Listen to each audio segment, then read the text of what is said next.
कपाଳରେ जदि लेखिचु रे जगा जीवनटा दुख मोर आखिर लुहकु ओठरे पीमु मेंटी देवी भोक मोर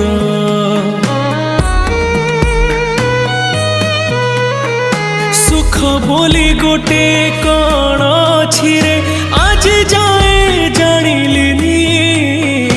दुखर बोझकु एते जे लदिचु हसी टिके पारिलिनी तू हेलु बड़ दिया मु तोर केही नुहा सेथिपाई जाळु मते